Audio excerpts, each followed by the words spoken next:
নমস্কার বন্ধুরা, মিমি রান্নাঘরে তোমাদের অনেক স্বাগত জানালাম। তো এখন তো পৌষ পার্বণের সময় প্রায় চলছে। আমাদের শীতের মধ্যেই অনেকবার পিঠে হয়, কিন্তু পৌষ পার্বণের পর থেকে পরস্পর বাড়িতে পিঠে বানাতেও হতেই থাকে। তো শীতকালটাই তো পিঠে ভালো লাগে।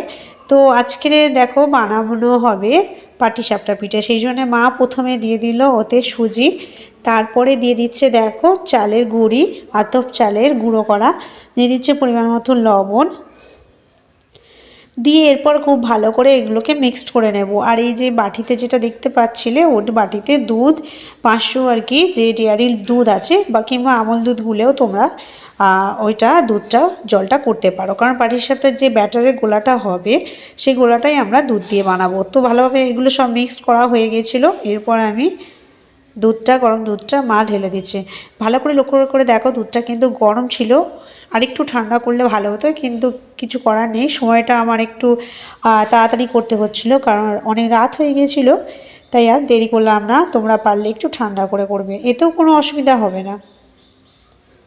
তো ব্যাটারটাকে এবার ভালো করে তোমরা ব্যাটারটাকে ভালো করে বানিয়ে নেবে। মা এটা হাত দিয়ে জাস্ট করে নিল, হাত দিয়ে করলে কারণ বেশি ভালো গোলাটা হয়, সেটা আমারও মতে ভালো মনে হয়।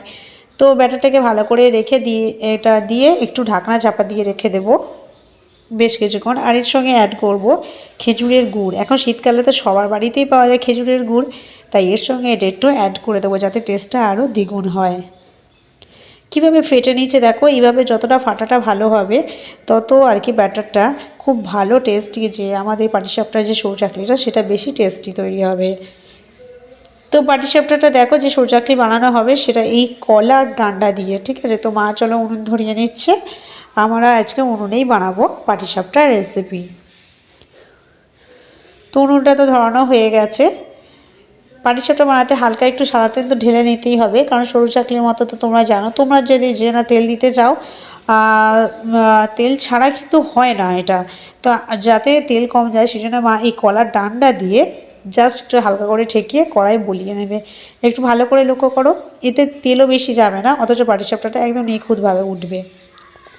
কারণ পাটিসাপটা বানাতে গেলে আগে সরু চাকলি বানাতে হয়, সে যেভাবেই হোক, কিন্তু সরু চাকলি বানাতে গেলে একদম বেশি তেল দেওয়ার দরকার নেই, তাহলে কিন্তু ভালো ওঠে না, এক জায়গায় গুটিয়ে যায়। তো দেখো কড়াই ভালো করে এটাকে তেল ব্রাশ করে নিল। মায়ের ব্রাশটা তো জানোই, এটা প্রকৃতির তৈরি।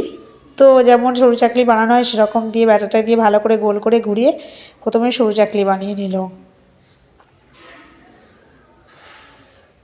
সরু চাকলি বানানো হয়ে গেছে দেখো। এরপরে দেখো গায়ে হালকা ফুটফুট হবে, কিন্তু হালকা একটু ফুটফুট হওয়ার মধ্যেই মা এটাকে নারকেলের যে পুরটা করা ছিল, গুড় দিয়ে করা ছিল, তোমরা সবাই জানো নারকেল ছাই কীভাবে করতে হয়।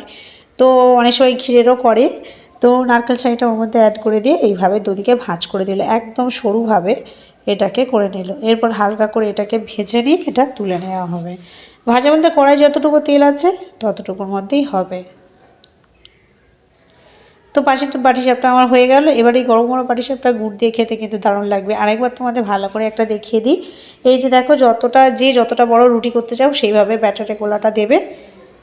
তো একদম গোল হয়েছে দেখো, কি সুন্দর হালকা ফুটফুট হচ্ছে, মানে ব্যাটারটা একদম ভালো হয়েছে গোলাটা।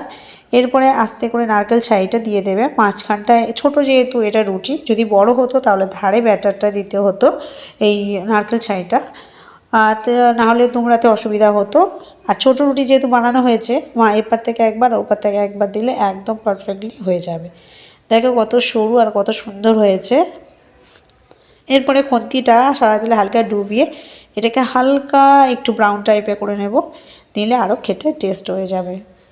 তো বন্ধুরা, পাটিসাপটা বানানো রেডি। যারা কোনোদিন করোনি তারা প্লিজ ট্রাই করবে, একদম সহজ পদ্ধতি, খুব সহজ। জাস্ট ব্যাটারটা একটু গুছিয়ে করলেই একদম ঝটপট বানানো হয়ে যাবে পাটিসাপটার রেসিপি। তো বন্ধুরা, এই ছিল আমার আজকের রেসিপি ভিডিও। কেমন লাগলো অবশ্যই তোমরা কমেন্ট বক্সে জানাবে। ভিডিও ভালো লাগলে প্লিজ একটা লাইক দিয়ে চ্যানেল সাবস্ক্রাইব করে পাশে থাকবে। তো চলো বন্ধুরা, টাটা, আবার দেখা হচ্ছে অন্য রেসিপির অন্য ভিডিওতে। ভালো থাকবে, সুস্থ থাকবে।